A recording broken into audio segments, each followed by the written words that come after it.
Who's the biggest attention seeker you've ever met? My sister-in-law Francesca ruins every single event with fake emergencies. Every wedding, funeral, birthday, or holiday becomes the Francesca show within minutes of her arrival. At my wedding, she fainted during our vows. Not quietly slumped, a full theatrical collapse with gasping. The ceremony stopped while paramedics checked her. She was fine, just overwhelmed by emotion. She spent the reception telling everyone how she'd been so moved by love that her body couldn't handle it. At my father-in-law's funeral, she showed up in a wedding dress, an actual white wedding dress. When people stared in horror, she sobbed that it was the outfit she'd worn when he walked her down the aisle, and she wanted him to see her in it one last time. He'd been cremated. The dress was from her third wedding, which she hadn't attended. But the worst was my daughter's 5th birthday. We'd rented a small venue, hired a princess character, planned everything around making Lucy feel special. Francesca arrived late, mid-cake, and announced she was pregnant. Everyone congratulated her while Lucy's candles melted. 20 minutes later, she had a miscarriage in the bathroom, screaming, crying, demanding an ambulance. At the hospital, tests showed she'd never been pregnant. When confronted, she claimed she must have been having a hysterical pregnancy from wanting a baby so badly. She'd had her tubes tied 5 years earlier after her 4th child. The breaking point came at Thanksgiving. My mother was visiting, first time since her cancer diagnosis. We were having a quiet dinner, just talking about treatment options, when Francesca burst in claiming someone was stalking her. She had proof, blurry photos of random cars, normal texts she insisted were coded threats. She demanded we call the police immediately. When my husband suggested she was overreacting, she collapsed again, clutching her chest, gasping about a panic attack. My mother, actually sick with cancer, ended up comforting her for 2 hours while our dinner went cold. That night, I did some digging, found Francesca's secret social media account where she documented her performances. She had ratings for each event based on how much attention she'd gotten. My wedding got 4 stars because the paramedics came, but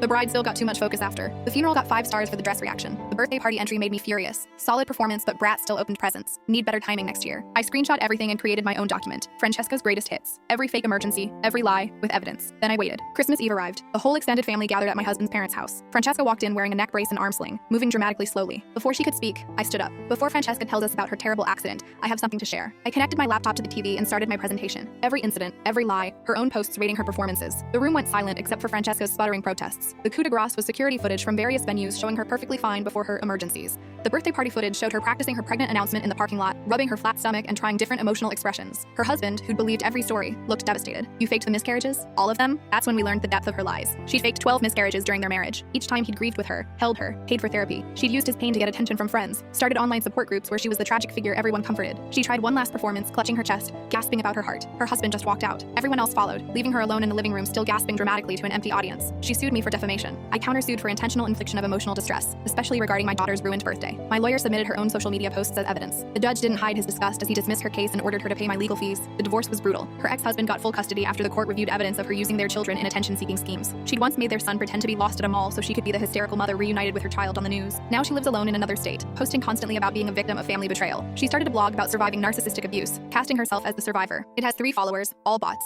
Last week, my daughter asked if Aunt Francesca would come to her 8th birthday. No, sweetheart, I said. She's not invited to family events anymore. Good, Lucy replied. I want people to actually watch me blow out my candles this time. Even a child could see what Francesca never could. Real attention comes from being genuine, not from manufactured drama. She spent so much time forcing people to look at her that she never gave them a reason to want to.